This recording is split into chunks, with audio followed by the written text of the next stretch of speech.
Welcome back to our special on wilderness here on the county seat.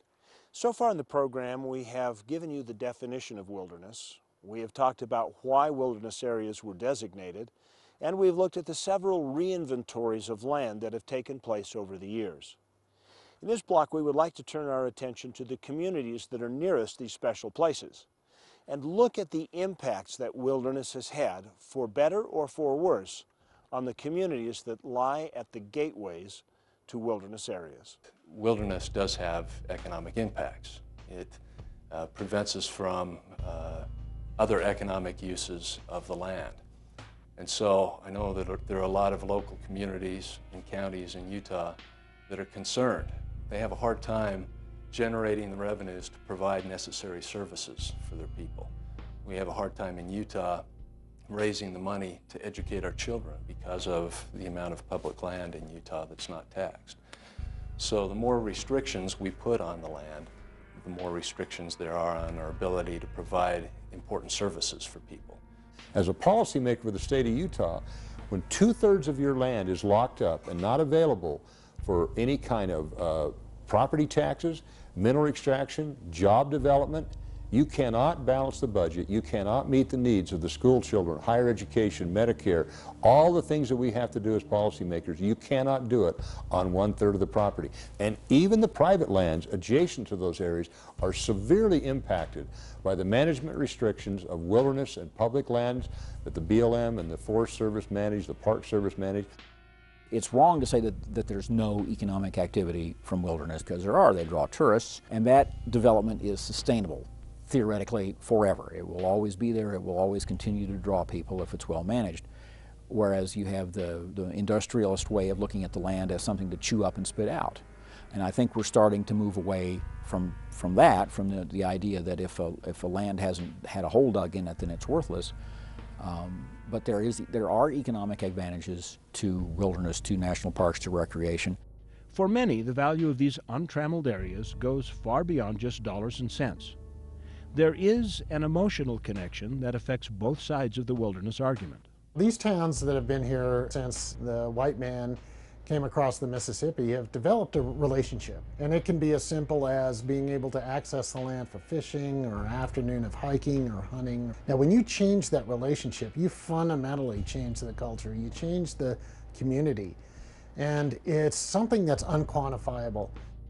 There is the idea that even if you very seldom or never go there, just knowing that there is part of the earth that hasn't been trammeled, that it is the way nature created it, and maybe you can visit it or maybe you're not physically able to visit it, and that can be too bad. But it's there, it cleans the air, it cleans the water, it supports wildlife, it helps clean up the mess that we make in other parts of the world by polluting the water and polluting the air, and that needs to be set aside for that reason.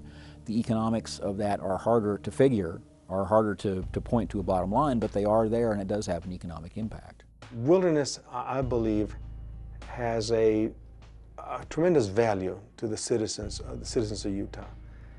The value sometimes does not equate to dollars, to a financial accounting value. But I believe that it is part of our heritage. It is part of our American spirit to be able to see the natural world as it really was, as it really should be for generations to come. The perspectives from the different ways that we view wilderness point out that there is a value that is not tied directly to economic benefit. But the question remains, how much of each type of designation is needed to fulfill those many different desires? A lot of our citizens need to reconnect with the land. We in Utah BLM really believes very strongly that recreation is a way to reconnect our citizens back to the landscape. All the way from people that use ATVs, that kind of a recreation, all the way to people that use rivers to recreate, all the way to those that like to hike in a place where it's wilderness. Our call and our charge from the BLM is to provide multiple uses, no matter how small the group may be and no matter how large the group may be. I hope by now you're beginning to see how far-reaching the subject of wilderness is here in the state of Utah. The emotional connections, the economic fallout, the different perspectives that actually frame the debate. We have to take a commercial break, but when we come back, we will talk about control and use It's surprising how the two of them work together on the issue of wilderness.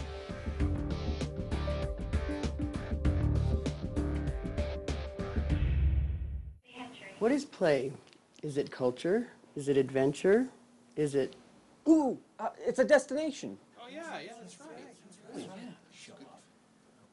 That's correct. Cedar City and Bryan Head Resort in the heart of Iron County, where outdoor excitement, culture, and the iron industry melts together. Come and forge a new adventure where play is the thing. You haven't forgotten how to play. It's just that you haven't been to the right place yet. I think renewable energy and wind farms is a good way to go. We have a lot of land here to do that with, and the opportunity will grow as time goes on. If a person wants to work in Beaver County right now, they can find a job.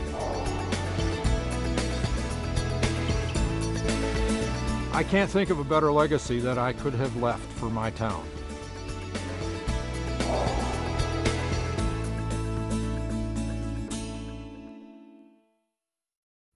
State of Utah School and Institutional Trust Lands Administration.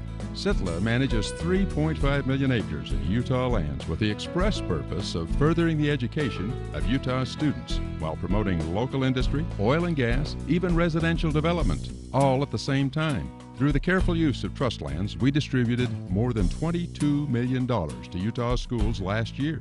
The State of Utah School and Institutional Trust Lands Administration, building the state's permanent school fund. How would you spend an extra day in Utah Valley?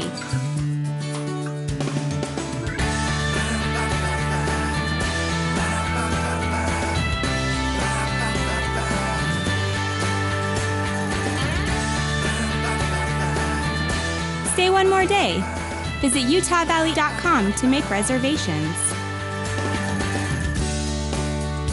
Utah Valley. Bring everyone together.